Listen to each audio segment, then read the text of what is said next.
5월 7일 목요일 코스피는 뒤로 밀리기도 하고 앞으로 살짝 가기도 하고 보합권의 느낌을 주죠. 그런데 이걸 단순히 보합으로만 치부해서는 곤란해요. 자, 일단 전날 5월 6일 수요일 장중 데이터랑 최종 마감 데이터를 비교해보면은 장 막판의 시장의 성격이 주간 정산을 위해서 완전히 뒤바뀌어 버렸죠. 은근한 진실이 드러나는데 단순히 어제 7% 가까이 폭등을 한 게 아니라 추격 매수하시는 분들의 상승의 희망을 기계적인 도망이 살짝은 배신한 세 가지 포인트가 있었어요. 전체 방향의 뒤집기가 있었죠. 플러스에서 마이너스로. 수요일 장중에 7% 폭등을 할 때는 프로그램 전체 순매수가 약 1200억 이상에서 마감 시에는 약 마이너스 4,500억 정도 매도 우위로 바뀌었죠. 장 막판에 약 6천억 순 매도가 나온 거고 차익거래에서는 마이너스 2,400억 정도에서 장중에는 마감 시에는 마이너스 8천억 이상 약 6천억 가까이 추가 투매가 일어난 거예요. 그리고 비차익 거래 쪽에서는 별반 다르지 않게 즉 장중에는 외국인의 비차익 매수 덕분에 살아있다는 느낌을 주었는데 생생하게 장 막판 기관, 금융투자를 중심으로 이 차익 매도가 수조 원대 거래 속에서 6천억 가까이 추가로 쏟아지면서 시장 수급을 매도 우위로 돌려놓았죠. 그리고 비차익 거래에서의 동력 상실은 외국인은 더 이상 사지 않는다. 주간 정산이 가까워지는 거죠. 즉 외국인이 오전 펌핑 이후에 오후 내내 구경만 했거나 오히려 몰래 물량을 팔고 있었던 거예요. 즉 스마트 머니들 입장에서는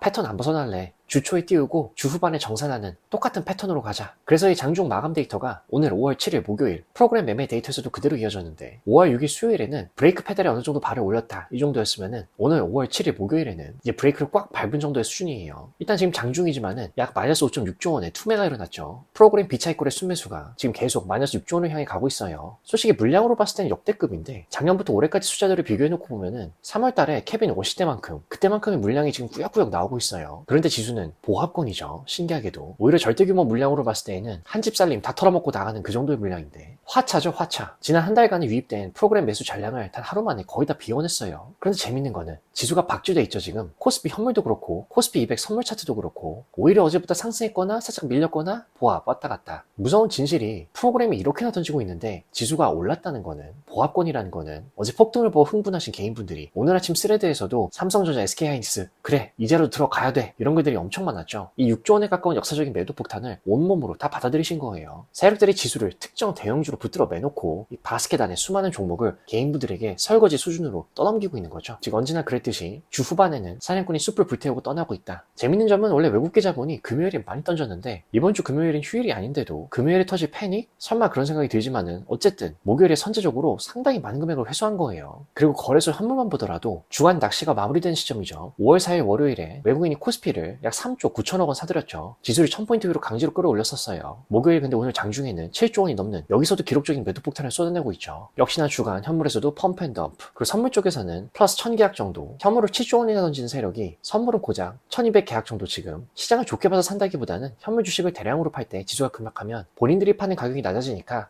선물을 살짝 사서 아주 살짝 지수가 천천히 떨어지게 만드는 지수 방어용 해지죠. 금융투자 쪽에서도 약 5,000계약 정도 지금 기관 역시 선물을 사면서 지수를 방어하고 있는데 이게 현물에서 지금 계속 늘어나고 있죠. 5천억 이상 팔면서 발생한 리스크를 줄이기 위한 기계적인 대응이에요. 즉 오늘 목요일 하루만큼의 시장은 기관의 리포트랑 외국인의 펌핑 속에 속은 개미분들이 7조 원짜리 설거지통을 뒤집어 쓴 날이죠. 유유히 스마트머니들이 현금을 챙겨서 나갔어요. 하지만 지수만 보면 멀쩡하죠. 아니 그렇다면 도대체 뭐가 문제냐? 아니 이런 거 다시 사서 올리면 되잖아. 어차피 3월부터 그랬는데 다음 주 주 초반에 다시 들어올 거 아니냐? 그럼 여기서 또다시 올라가는 거 아니냐? 도대체 뭐가 문제냐? 그렇죠. 맞아요. 시장의 표면만 보면 매우 합리적인 의문이죠. 하지만 수급의 본질과 자본의 생리를 유기적으로 연결해보면은 이 보합권 지수가 지금 들어오신 분들에게는 시한 폭탄일 수도 있는 거예요. 누이 좋고 매부 좋은 시장은 자본시장법에 새겨져 있지 않습니다. 언제나 오직 가장 비싼 가격에 개인분들에게 떠넘기기만 존재할 뿐이에요. 7조 원 매도해도 지수가 버틴 진짜 이유는 보합의 진짜 이유는 지지선이 아니라 설거지용 가두리이기 때문이에요. 7조 원이나 던졌는데 지수가 안 빠졌다. 산술적으로 개인분들이 그 7조 원의 매물을 한 호가도 밀리지 않게 다 받아냈음을 의미해요. 스마트머니의 의도는 한꺼번에 7조 원을 던져서 지수가 마이너스 5%, 마이너스 10% 폭락하면 본인들도 남은 물량을 비싸게 팔 수가 없습니다. 그래서 지수 대형주, 삼성전자 등 이 호가를 아주 정교하게 관리하면서 지수는 안 빠지는 것처럼 보이게 해놓고 바스켓 안에 알짜 종목을 개인분들의 탐욕에, 추격 매수에 모두 쏟아붓고 있는 거죠. 즉 지수가 버티는 건 강해서가 아니라 억지로 세워두고 계속 때리는 거죠. 강펀치 날리면서. 물론 다음 주에 언제나 그랬듯이 주 초에 다시 사서 올릴 수도 있습니다. 하지만 이번에는 살짝 또 다른 보수적인 시나리오도 가져가는 게 좋은 게 지금 이 고점에서 굳이 왜 7조 원의 현금을 확보했는지 생각을 해봐야겠죠. 구매력의 전인데 이게 외국인 입장에서는 7조 원의 현찰을 쥐었어요. 언제든 더 싼 가격에 살 수 있는 공격권 확보를 했죠. 개인분들은 약 8조 원의 주식을 고점에서 쥐었어요. 추가로 살 돈이 없는 수비수 전략입니다. 지금 지수 자체가 위쪽이 진공 상태이기 때문에 더 돈을 투입해서 올리는 게 그렇게 또 어렵지 않을 수 있어요. 다만 반대측에서도 생각해보면 다음 주에 다시 올리려면 본인들이 판 가격보다 더 비싼 가격에 사줘야 됩니다. 자선사업가가 아닌 이상 그럴 이유는 없죠. 오히려 오늘 8조 원을 풀 매수한 개인분들이 다음 주에 주말 사이 불안감이나 프로그램 매도로 인한 투매를 던질 때 현금 7조 원으로 10%나 15%싼 가격에 다시 줍는 게 오히려 훨씬 더 이득이죠. 즉 내일 금요일 아침에 외국인이 선물을 마이너스 5천 계약만 던져도 지수는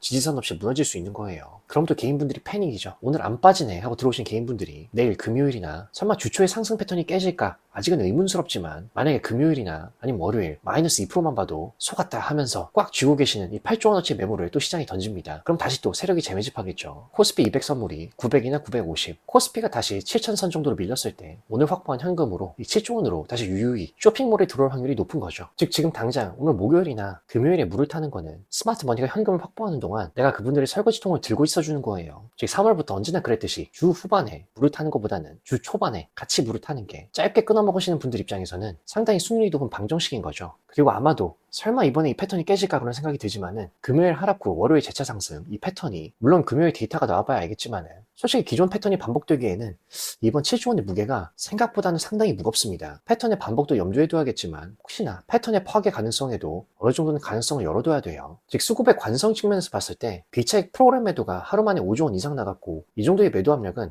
하루 만에 끝나진 않아요. 금요일 장중에도 프로그램 매도가 지속되면서 지수를 계속 끌어내린다. 다음 주 월요일 같은 경우는 과거와 달리 상승 시도가 무거워질 수 있는 거죠. 월요일마다 상승이 나왔던 이유는 외국인이 금요일에 판 물량을 다시 사들이면서 펌핑을 했기 때문이죠. 근데 이번에는 외국인의 수익 실현 규모가 다른 일자의 매수 규모의 2배가 되고 잠깐 팔고 다시 사겠다 이 의도도 있지만은 절대 금액으로 봤을 때에는 어느 정도는 꽤 좀 현금화를 했다 이런 느낌이 드는 금액 규모예요. 즉 다음 주 월요일 재상승의 전제 조건은 외국인이 오늘 챙긴 현금 7조 원 중 최소 2, 3조 원을 다시 쏟아 부어줘야 돼요. 그래서 어떻게 보면은 다음 주 초에 기술적 반등은 나올 수 있으나 추가 하락을 위한 짧은 숨고르기 이 정도의 반등이 나올 가능성이 더 높은 거죠 지금은. 즉 금락 월승 금요일 하락 월요일 상승은 작은 파도일 때 유효했는데 오늘의 7조 원 매도는 은근한 해일이에요. 그리고 해일이 덮친 뒤에는 바다가 잔잔해질 때까지 기다리는 게 수학의 정석이죠.